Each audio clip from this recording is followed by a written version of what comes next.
제가 뭐 이런 시범 강연이라기보다는 사실은 잘 아시다시피 그렇지 않은 분도 있지만은 나이가 들면 생각을 쉽게 안 바꿉니다. 그래서 꼰대라는 말 많이 뭐 쓰고 그러는데 꼰대라는 말은 좀 비하하는 거라 좀 그렇긴 한데 그래서 저도 이제 제가 살고 있는 데가 공주 마곡사 밑인데 제가 뭐 지역에서 이런 시민단체도 하고 농민의 활동도 하고 그럴 때 사람들하고 만나서 지금 이렇게 하는 강연보다는 좀 잡담을 합니다. 아시는 분은 아시겠지만 뭐 어디 보니까 이따가 또 누가 얘기하실 것 같은데 기후가 변하고 있다는 걸 가장 실감하는 것은 농민들입니다. 제가 살고 있는 동네가 우리가 흔히 뭐 도농 복합도시라고 이렇게 하는 공주시인데 한 11만이 안 되는 10만 조금 넘는데 이렇게 저도 뭐 농사를 일부 짓고 있고요. 그래서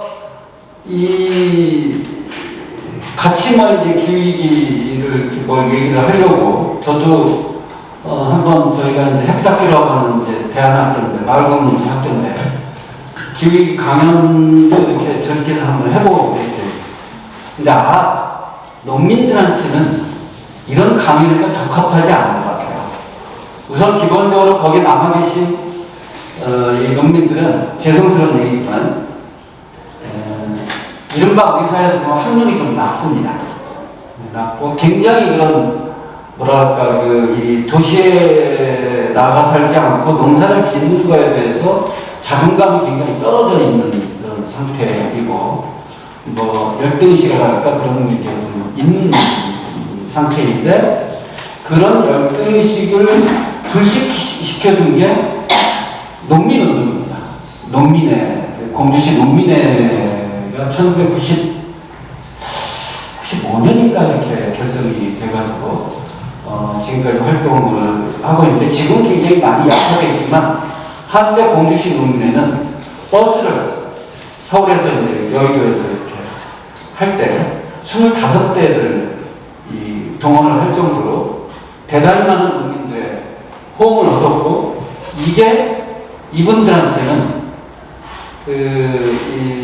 왜 여러분 혹시 그 태극기에 뭐 이렇게 시연을 들어보면 훈장을 막 이렇게 다신 분들이 있잖아요.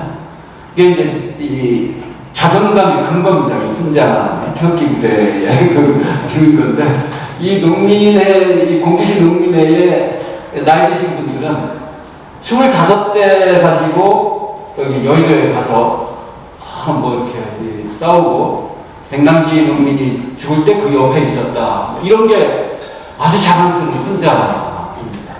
근데 이런 분들하고 같이 이제 기후위기 얘기를 할 때는 잡담.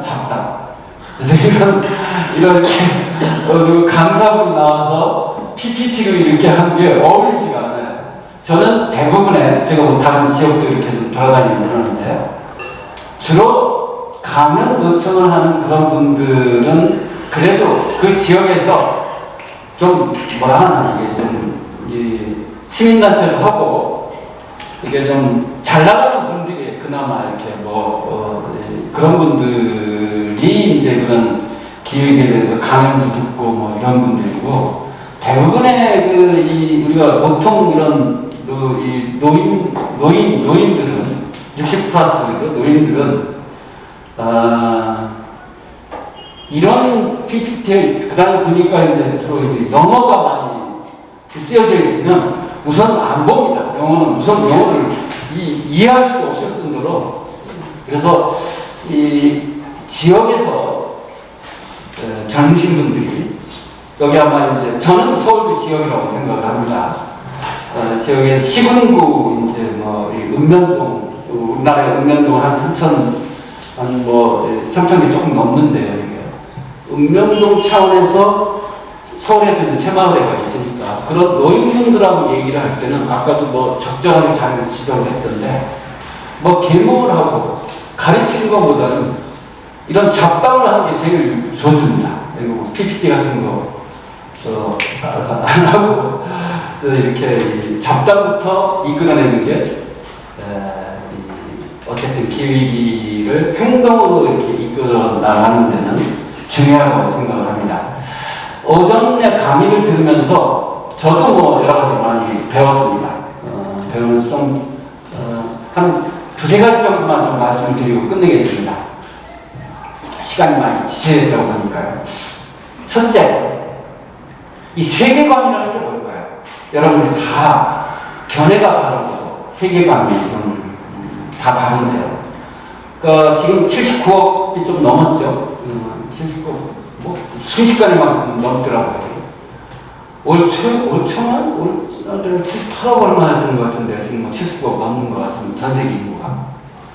그러면 모든 이 세계관이라는 것이 79억개가 넘습니다. 그럼 뭐 보니까 지구가 평평하다고 믿는 사람들이 있더라고요. 어쨌든 아직도 지구가 평평하다고 생각하는 사람들이 있습니다. 우리는 요즘에 뇌과학이 엄청나게 발달을 해서 물론 지금도 계속 연구하고 있죠. 그런 이 신경과학, 뇌과학 이런 거를 연구가 많이 돼서 많이 좀 밝혀진 바가 있는데 우리가 세상을 보는 견해, 세계관 이런 건 어떻게 만들어질까요? 여성분들이 더 잘 알 겁니다. 아이가 이건 이제 세포 만나서 남자와 정자가 만나서 아주 뭐 폭발적으로 이 세포가 이제 뭐 감소분들이 나오네 뭐 늘어났죠. 그래서 보통 대략 추정컨대 한 30조 개 이상의 우리 세포가 있는 걸로 지금 이 얘기를 하죠. 근데 아이들이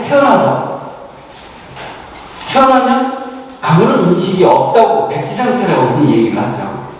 불가능하면서 이걸 본명이라고 이렇게 얘기를 하는데요. 근데 아이들이 제일 먼저 하는 게 여성분들도 더 잘할 겁니다. 행동입니다. 뭐든지 만져보고 입으로 이렇게 들어가서 입으로 검증을 하려고 그러죠. 행동을 통해서 인식이라는 게 생기죠. 인식이라는 게. 우리가 어떤 분별심이라고 생기기 시작하는 나이들이 기르는데 제일 먼저 이제 엄마 아빠부터 얘기를 하고 그 다음에 이것저것 지시어를 얘기하고 이렇게 얘기를 한다고 하죠. 행동을 통해서 알이 생기는 거죠. 경험을 축적해서 알이 생기는 겁니다. 그러니까 암보다도 함이 먼저입니다. 함을 통해서 알이 생기는 이거를 하는 거는 이 아이의 온몸으로 합니다. 눈, 귀, 코, 입, 살갗, 마음. 우리가 이제 뭐 육군이라고 얘기하고 아니비설신이라고 한자말로 얘기를 하죠. 이게 이런 우리의 감각 기관을 통해서 우리는 이 세상을 인식하기 시작합니다. 우리의 눈은 과학자들이 그렇게 얘기를 합니다. 이 시신경 다발로서 이제 이렇게 인식, 복잡한 이런 이 과정을 거쳐서 인식을 하는데 10개 내지 12개의 시신경 다발이 있다고 얘기를 합니다. 그 10개 내지 12개의 시신경 다발로 한 개의 그 시신경 다발에서 인식하는 것은 보통 10개에서 12개의 이미지라고 얘기를 합니다. 우리는 내가 여기 녹색당 뭐라고 했었죠? 녹색당 기후정의위원회. 기후정의위원회. 네. 녹색당 노동당 분도 계시던데. 네. 기후정의위원회. 거기도 기후정의위원회입니다. 네. 그러니까 이 녹색당 기후정의위원회의 위원장님이신가요? 네. 위원장님이 말씀하시고 이렇게 하는 걸 저는 아주 고해상도의 이 동영상을 이렇게 보고 있는 걸로 저는 이렇게 지금 인식하고 있습니다. 근데 실제로는 이 시신경 다발인 10개, 12개 들어오는 한 10개 정도 되는 이 주변부 이미지 정보만을 가지고 저분을 이렇게 고해상도의 동영상을 좀 보고 있다고 생각하는 거죠. 우리의 시신경은 3원색입니다. 개는 2원색이라고 그러죠. 개는 그래서 눈은 개는 또 근시라고 그러더라고요. 그래서 이게 잘 못 본대요. 근데 이 개 코를 보면 이렇게 아주 이렇게 잘 젖어 있는데 이게 한 수십만 개의 그런 이 코 이런 말하자면 뉴런이죠. 이걸 가지고 세상을 인식하는 거죠. 그러니까 저희가 인간이 세상을 인식하는 것은 객관적인 세계를 보는 게 아니라 우리의 시야를 체험하는 거라고 얘기합니다. 우리가 어렸을 때부터 행동을 하고 경험을 통해서 이 분별심이 생기고 분별심을 통해서 이런 거는 책상, 이런 거는 의자라고 해서 이름을 갖다 붙입니다. 인간은 언어적 동물이기 때문에요. 그래서 우리가 인식하는 것은 우리가 만든 세상을 인식한다고 이렇게 얘기합니다. 우리는 보는 게 아니라 시야를 체험하는 거고 이런 듣는 거라기보다는 청각기관을 체험하는 거다 라고 이야기를 합니다. 과학자들이 제 얘기보다는 과학자입니다. 이 이른바 구성주의 철학자라고 하는 움베르토 마뚜라라는 책도 이렇게 많이 읽고 그러는데 이 사람이 우리가 이 객관적인 세계를 이렇게 체험한다고 생각하면 그게 아니라 우리 눈, 귀, 코, 입 이거의 감각기관을 체험하는 것이다. 우리는 제가 잘못 들었나요? 우리가 만든 이 어렸을 때부터 만든 세상을 사는 거라고 이렇게 얘기를 합니다. 그래서 이게 계속 축적이 됩니다. 경험이나 지식이. 그래서 사실은 젊은 분들이 생각을 바꾸기가 훨씬 편하죠. 나이 든 분들은 젊으신 것 같은데요. 죄송스럽지만 생각을 잘 안 바꿉니다. 그래서 우리는 아직 그렇지는 않지만 이런 기획에 대해서 어떤 편향된 사고를 미국이 그런데요. 트럼프나 이쪽 지지하는 사람들이 기획에는 음모론이라고 이렇게 얘기를 하는데 이 편향된 사고를 가진 사람들한테 우리가 이런 가면을 아무리 얘기하고 과학적 사실을 데이터를 갖다 들이대고 이래도 이게 안 바뀝니다. 그래서 저는 오히려 그런 젊은 분들이 좀 이런 중심이 돼서 생각을 바꾸는 게 필요하고 60+ 기후행동에서는 특히 이제 지역을 중심해서 이렇게 좀 앞으로 조직 활동을 하려고 그러는데 예컨대 나이 드신 노인분이 기획의 강의를 지역에 한다고 해서 와서 들어왔다. 굉장히 열려있는 분입니다. 그리고 그분은 이미 어느 정도 생각을 가지고 계신 분입니다. 그래서 우리가 여기 계신 강사로 나서시는 분들이 그런 데 나오시는 분들은 꼭 붙잡으세요. 꼭 붙잡아야 돼요. 그런 데 나오는 분들은 꼭 붙잡아서 행동을 할 가능성이 굉장히 농후하신 분들이고 그런 다음에 저희들한테 연락을 해주십시오. 60+ 기회는 조직원이 될 수 있는 분들이기 때문에 그래서는 우리가 어쨌든 강사를 한다고 했을 때는 아까도 얘기 나왔지만 계몽을 한다기보다는 이 각자의 세상을 가지고 있고 각자의 세계관이 있는 주체들입니다. 이 주체들이 말을 하도록 하는 것 이게 굉장히 저는 중요할 거라고 생각을 합니다. 예컨대 될 수 있으면 저는 여기 김현우 선생님이 이제 강의하신 거 보면 굉장히 아까도 어떤 분이 100번을 강의하신 분이 굉장히 이렇게 정확한 정보와 지식을 가지고 김현우 선생님이 전국을 돌아다니면서 아마 가장 바쁘신 분일 거예요. 요즘에 강연을 하시는데 그 강연과 함께 저는 꼭 그 뒤에 요청을 해서 초청한 사람들한테 요청을 해서 워크숍을 좀 했으면 좋겠다라고 요청을 하는 게 오히려 이 기획 강사하시는 분들한테 필요한 일이라고 생각합니다. 워크숍 하면 다 아실 겁니다. 워크는 과제입니다. 행동이에요, 행동. 숍은 진열대예요, 진열대. 그러니까 우리가 무슨 행동을 할 수 있을까를 진열대 딱 늘어놓고 공통적으로 우리가 과연 여기서 여러 사람이 힘을 합해서 모여서 할 수 있는 게 뭔가. 이게 사실은 워크숍입니다. 강의하는 게 워크숍이 아니라 사람들로 하여금 말을 하게 하고 이 자기가 뭘 할 수 있을까를 끄집어내서 공동의 아주 작은 실천이라도 공동의 실천을 만들어내는 것. 이게 워크숍입니다. 그래서 저는 기획이 이 강사단에서는 특히 하시는 거는 주로 지역에서 하는 거니까요. 시군구나 뭐 읍면동 단위에서 지역에서는 그야말로 기획이 교육 혹은 기획이 강연보다는 기획 워크숍이 필요하다.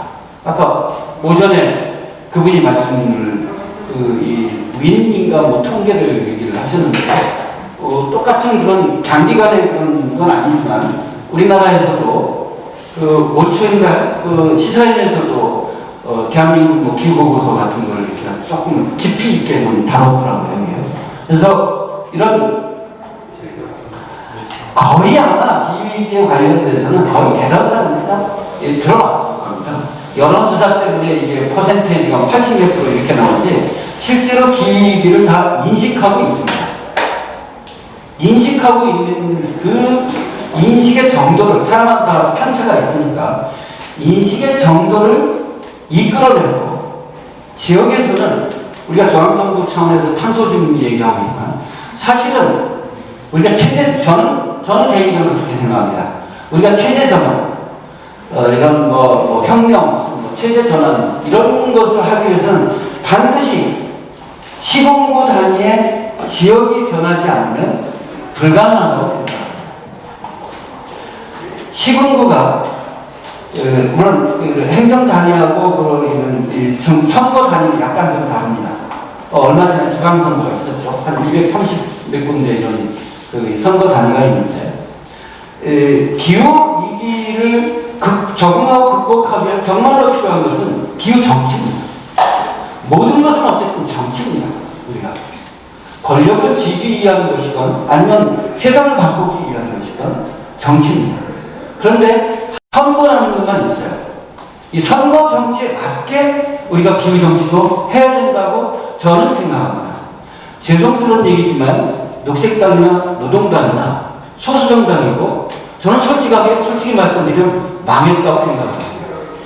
정의당도 망했고 다 망했다고 생각합니다. 좀 이따 민주당도 망하는지 그건 잘 모르겠습니다. 근데 왜 망했다고 보냐면 적어도 이건 뭐 글쎄 이거는 뭐 현실 사회주의가 망했으니까 해도 괜찮다는 얘기가 드는데 중국共产당이 창당을 하고 30년도 안 돼서 권력을 장악했습니다. 러시아 사회민주주의가 창당한 지 30년도 안 돼서 권력을 장악했습니다. 근데 우리가 진보정당이 만든 지 30년이 넘었어요. 근데 아직도 무슨 이게 권력을 장악하기는커녕 점점 쪼그라들고 있는 거예요. 이거는 권력 의지가 없거나 전략 전술이 잘못됐거나 뭔가 좀 문제의식을 느껴야 된다고 생각합니다. 죄송합니다. 망했다고 해서. 저 개인적인 의견이니까 좀 이해를 해 주십시오. 제가 지역에서 보면 가장 큰 이유가 저도 이제 녹색당 창당 멤버이기도 하고 진보신당도 하고 그랬는데 공주에 이런 진보정당 활동이 없어요. 해보려고 제가 노력을 한두 번 한 게 아니죠. 저는 앞으로는 본격적으로 이제 하려고 그러는데. 그래서 우리가 그동안 진보정당, 소수정당이 안 됐던 이유 중 하나가 시군구 단위에서 서울에서는 있었는지 모르겠지만 영등포에서는 활발하게 하고 그런 것 같던데요. 이 지역에서는 이런 지역 정치 활동이 적었기 때문에 그렇지 않았나 이렇게 생각을 합니다. 그래서 어찌됐든 기후위기와 관련돼서 저는 세대별이나 계층별이나 여러 가지 이제 이렇게 어떤 정보를 전달하고 지식을 전달하고 사람들과 같이 여러 사람이 있을 때 같이 생각을 공유하고 이것도 중요하지만 더 중요한 것은 그 지역에 있는 사람들이 기후에 대해서 말을 하게 하는 것. 그리고 함께 어쨌든 소수라도 함께 뭔가를 지역에서 해보려고 하는 것. 어떤 행동이든지 간에 행동은 지역에서부터 할 수 없다고 생각을 합니다. 물론 이게 뭉쳐서 촛불처럼 광화문에서 할 수도 있고 그러겠죠.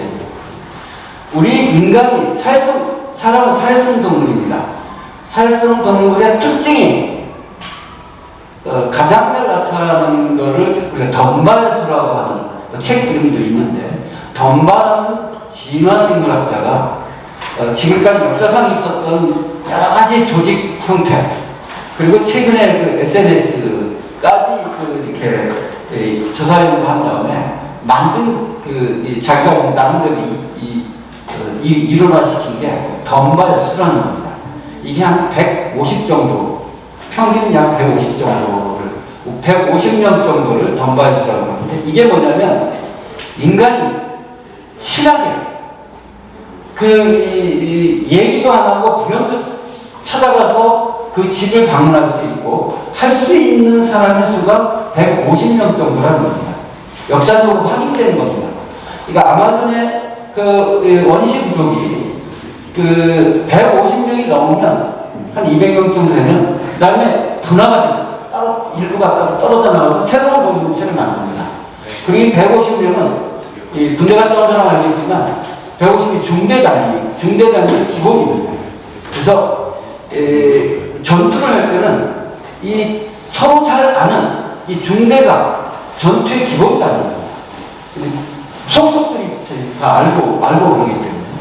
그래서 우리는 지역에서 적어도 기후행동을 하는 150명 정도가 똘똘 뭉치면 도시의 시군구건, 도시의 구단이건, 읍면동 단위건 정말로 그 지역에서 큰 영향력을 발휘하고 선거에서도 굉장히 큰 영향력을 발휘할 수 있습니다. 150명이 한 사람씩만 끌어오면 300명이 됩니다. 두 사람을 끌어오면 이게 더 늘어나고, 공주에서는 저도 이제 공주에서 그런 실험을 했었는데 잘 안 됐습니다. 실패를 해서 뭐하지만 10일 정리해 주셔야 됐어요. 네, 다시 했네요. 35분. 예. 25분. 아, 그래? 한마디만 하고 끝내겠습니다. 어쨌든, 이 보수 진보를 떠나서 지역에서 이 기회운동은 어쨌든 그런 150명을 조직하는 걸로 해서 어떤 기후정치를 좀 현실화시키는 것. 이게 좀 우리 강사단의 역할이지 않나 생각합니다. 예. 너무 떠들어 죄송합니다.